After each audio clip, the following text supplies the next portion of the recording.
Greetings one, greetings all. So, making progress. Quite a bit actually since I last talked to you. So, let's see. Today we're not going to have any talk about the girlfriend because that's done for sure. So, she's definitely moved on. So, I got to do the same. So, I got to stop dwelling. I got to switch the love over to hate. And then she'll be dead to me. So, that's what I'm going to work on. Anyway, in the bathroom. I can't remember if I showed you I had the vanity built. So the vanity is framed out. And I got the sink on.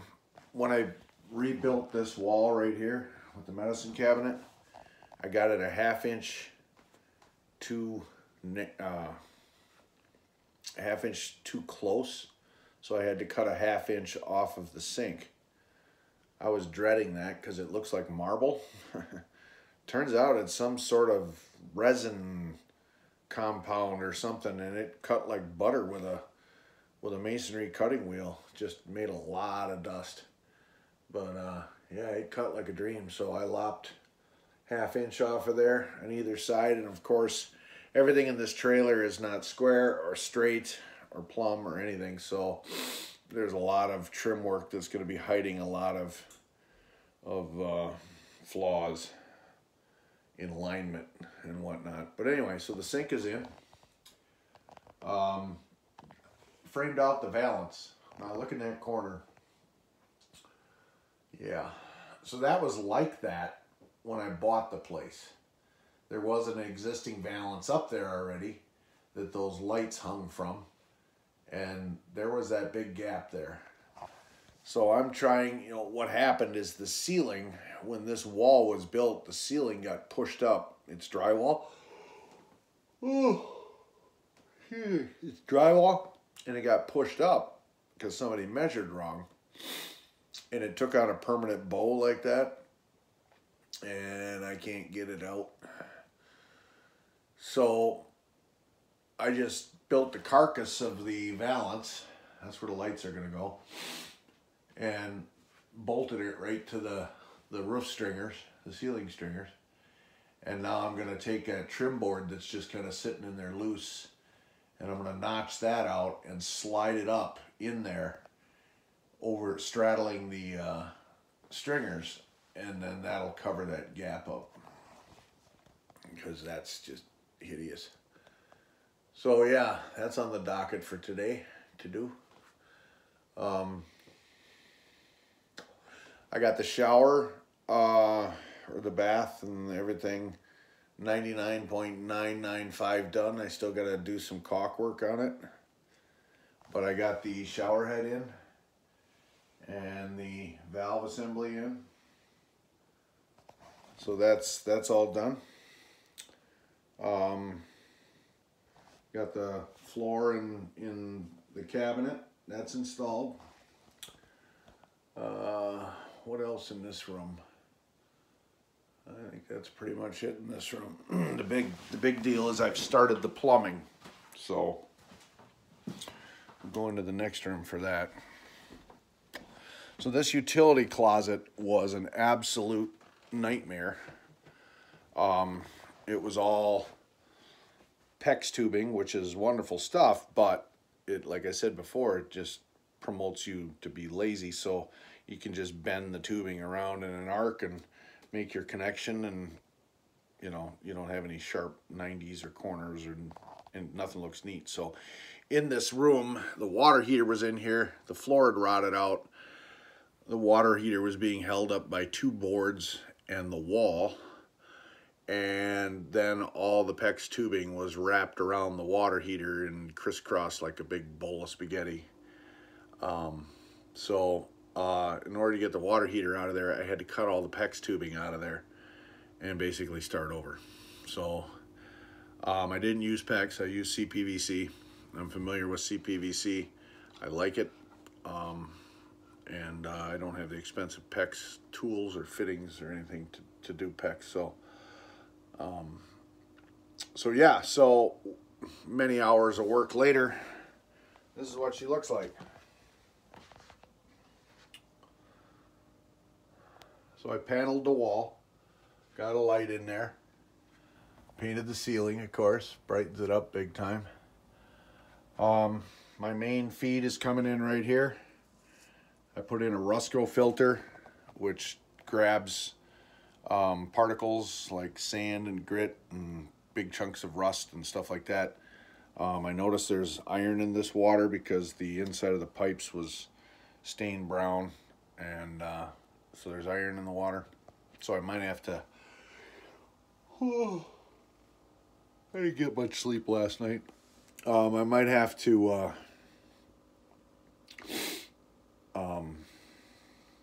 put some sort of an inline iron cartridge filter thing to help with that. But anyway, so yeah, this unit here grabs the chunks out of the water. You open this valve up, you can flush it into a bucket, and it cleans the screen, and you never have to change a filter. That's called a Rusco filter. So yeah, I got my cold water feeding the hot water heater here. Here's the hot water out. All the new lines are run over to the shower, over to the tub, over down into that corner where they're going to tuck through that hole and feed the bathroom sink. And then it'll continue on through the wall on the other side of the cabinet to feed the washing machine. All the plumbing is run inside the building, so that's a beautiful thing. But anyway, then the two feed lines come down here around the hot water heater pad, around the water heater pad, and then tie in with shark bite fittings to the existing PEX that then ran through the walls. That goes over to the kitchen to feed the kitchen sink, and I didn't have to mess with that at all. So this portion of the job is pretty much done. I can now put the water heater back in here. I had to put new vent caps on. I had this problem when I bought the place that I could smell sewer gas. So I thought, okay, the P-traps are dry. There's no water in the P-traps because it sat dormant for a while, right? So I put water in the P-traps. That didn't help. So over the course of being here for a month or so working on this, every time I would pour water down the sink, I would smell sewer gas. And I was like, what the heck is coming? Where's that coming from, you know? And I couldn't figure it out. Well, then I saw those vents. There's one in there, and then there's one under the kitchen sink. And I thought, I wonder if those vents are bad. You know, they've been in here since 1974. I wonder if the vents are all dried out and they're just not working right. And so I ended up buying those new high-tech vents. They cost 20 bucks a pop, but they're code, and it solved the problem. So what happens with your plumbing system is you have positive pressure, and when you run water into the drain, that positive pressure, if you don't have a vent to alleviate that pressure, the pressure can literally push the water out of the P-trap. It'll bubble it out or push it down to such a low level that sewer gas can now escape into the house. So I studied up on that, figured out how that worked, and I got these vents and instantly solved the problem. So 40 bucks later, but it's well worth it. You don't want your house smelling like somebody just freaking shot out a big pile of diarrhea in your bathroom or something. So yeah, that was a big deal. So those work, those are in. Now I have to do all the plumbing under the sink. I wasn't able to salvage any of the existing plumbing out from under there because it was all it was two sinks that were in here, and I wasn't able to. It was all old and broken and plugged up and whatnot. So I'm gonna put all new P-trap assemblies and stuff in here, and then continue the plumbing under the sink with the new feed to the lavatory faucets, and then into the wall right here, where the lines then run along this wall to the washing machine area, which is right behind me. So I got a little more ways to go before I can turn the water on, but made a lot of headway last night and today. So before I leave here today, I'm gonna roll that hot water heater back into the hot water heater. I keep saying that. Ask any plumber; he'll jump your shit. Yeah, I need a new hot water heater. No, you need a water heater to make your water hot. It's not a hot water heater. If the water was hot, you wouldn't need to heat it. Old habits die hard. But anyway, I'm going to put the water heater back in the closet, get that hooked up. I can't wire it because the wiring that they had before was 2 pieces of 10-2 wire that they somebody patched together. Somebody patched them together with wire nuts to make the wire long enough. Didn't even do it in a junction box, just had those sitting out in the open. 220 volts. So I've got to buy a coil of 10 gauge wire, and then I'll run a new wire for the water heater, and then I can get that powered up. I'm pretty sure I got to do some more flushing of that thing. There's a lot of sludge in the bottom, so what I'm going to do is I already did a test fit in the room to see how the water heater fits, and it fits perfectly. So I'm going to orientate. Before, the unit was orientated so that the flush valve on the bottom was facing the wall, so that somebody could take that door off on the outside and then flush the water heater, or get to the elements or anything like that. Well, since I've eliminated that outside door, I now have everything facing the door in that spare bedroom. So all I got to do is hook up a hose, and I'll have a hole in the wall that goes outside, where I can just stick a garden hose through that hole and then just flush it out into the yard. So yeah. Other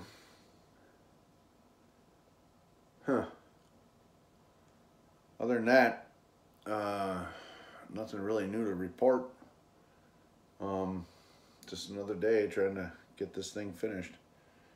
I'm trying to think of the amount of money I've spent on just the bathroom job here.